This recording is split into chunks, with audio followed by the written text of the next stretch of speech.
नमस्ते, म मन्जुल मितेरी। आज म तपाईहरु समक्ष जापानको चिबामा एउटा सानो साकुराको फूल फुलिरहेको छ। एउटा बोट छ। त्यो बोटको छेउमा बसेर एउटा कविता सुनाउन गइरहेको छु। कविताको शीर्षक छ साकुराको फेदमा उभिएर। लागे थियो तिमी अब फेरि कहिल्यै फुल्ने छैनौ। लागे थियो तिमी अब फेरि कहिल्यै फुल्ने छैनौ। जति बेला देखे थिएँ तिमीलाई कुनै घुरमैलो एक साँझ, फूल बिना उदास, पात बिना उजाड। बतास जस्तै समयका झोक्काहरूले चुडाले तिम्रा फूलहरू, पातहरू। तिम्रो छेउको समुद्र किनारमा आइरहे गइरहे हजारौं छालहरू। सहेरै ती कठोर यामहरू पर्खिरह्यौ तिमीले बसन्त। तिम्रो छाहारी मुनि गुन्जिए होलान् प्रेमका मीठा मीठा बातहरू।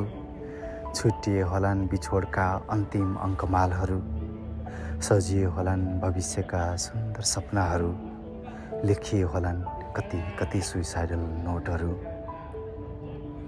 फेरि आएनन् ती प्रेमिल जोडीहरू। पुरा भएनन् ती मीठा सपनाहरू। फेरि भेट भएनन् बिछोडिएका ती मनहरू। फेरि फर्किएनन् मृत्यु रोजेका ती जीवनहरू। ती चिसा तुफान र हिउँ खपेर, ती बिछोड र बैरागहरूलाई भुलाएर, तिम्रै न्यानो अङ्गालोभरि आशा र विश्वास फुलाएर, सायद उनीहरूकै पर्खाइमा फुलेको हुनुपर्छ तिमी। र त तिमी जस्तै फुल्न चाहने एउटा मन बोकेर अडेस लाग्न आएको छु म। साकुरा तिमी यसरी पनि फुल्दो रहेछौ कि? तिमीले भोगेका ती हिउँद, बर्खा, तुफान अनि अँध्याराहरूलाई बिर्सिएर उज्यालो। तिमी यसरी पनि फुल्दो रहेछौ कि? भोलि फेरि छिट्टै झरिजानुको वेदनालाई लुकाएर हँसिलो। सत्य साकुरा, तिमीलाई देखेपछि त अब बाँकी रहेनन् मेरा पनि कुनै गुनासो जिन्दगीको।